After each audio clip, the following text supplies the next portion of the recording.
Hi friends, நம்மளோட பண்ணை வந்து எப்போவுமே வந்து மழைக்கு முன்னால் க்ளீன் பண்ண ஆரம்பித்தோம் அப்படின்றது நல்லாவே தெரியும். 2 3 நாளைக்கு முன்னால் வந்து நம்ம காம்பவுண்ட் வால் எல்லாத்தையும் வந்து அந்த காம்பவுண்ட் வால் சைட்லலாம் கழிச்சிட்டு, அதுக்கப்புறம் வந்து தோப்புக்குள்ளே இருக்கிறது எல்லாத்துலேயுமே வந்து ஆளுங்க வந்து கழிச்சு வச்சுட்டு போனாங்க அப்படின்னு தெரியும். அப்புறம் மரங்கள் எல்லாமே வந்து ரொம்ப அடர்த்தியாக இருக்குது அப்படின்றதுனால குரங்கோட தொல்லை அதிகமாக இருக்குதுன்னு சொல்லிட்டு ஒரு சில கிளைகள் எல்லாம் கழிச்சாங்க அப்படின்றது கூட நான் வந்து ஷார்ட்ஸாக போட்டுருந்தேன்.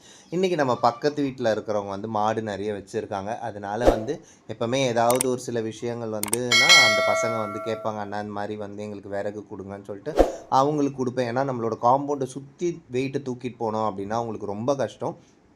நம்ம காம்பவுண்டுக்கு பக்கத்துலேயே இருக்கிறதுனால அந்த பசங்க வந்து எப்போவுமே ஏணி போட்டு எடுத்துருவாங்க. அந்த பசங்க எல்லாம் இந்த கீழே குரங்கு கடிச்சு போட்ட அந்த தேங்காய் எல்லாமே வந்து எடுத்துடுறேன்னா எங்களுக்கு வந்து அடுப்புக்கு யூஸ் ஆகும் அப்படின்னு சொன்னாங்க. சனிக்கிழமை அன்றைக்கி எங்களுக்கு லீவு தான். அன்றைக்கி வந்து எடுத்துடுறோண்ணா அப்படின்னு சொன்னோன்னே சரி வாங்க அப்படின்னோடனே காலையில் அவங்க சாப்பிட்டு முடிச்சுட்டு ஒரு 11 மணிக்குனா வந்துட்டாங்க.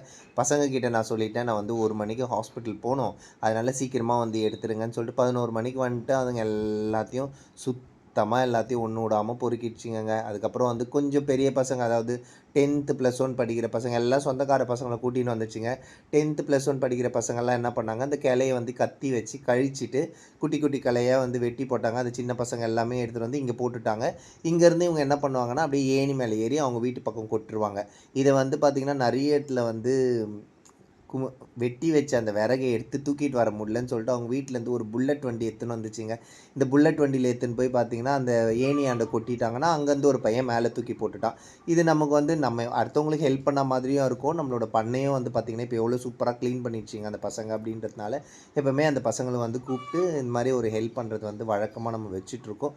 ஏன்னா நம்ம வேஸ்ட்டாக தூக்கி போட்டு கொளுத்துறதுக்கு வந்து அட்லீஸ்ட் ஒரு வாயில்லாத ஜீவனுக்கு வந்து ஒரு சாப்பாடு வைக்கிறதுக்காக வந்து நம்ம வீட்டோட விறகு பயன்படும் அப்படின்றதுனால தான். இந்த வீடியோ உங்களுக்கு பிடிச்சிருந்தது அப்படின்னா வந்து ப்ளீஸ் லைக் பண்ணுங்கள், ஷேர் பண்ணி நம்மளோட சேனலை வந்து நீங்கள் சப்ஸ்கிரைப் பண்ணாமல் இருந்தீங்க அப்படின்னா சப்ஸ்கிரைப் பண்ணி சப்போர்ட் பண்ணுங்கள்.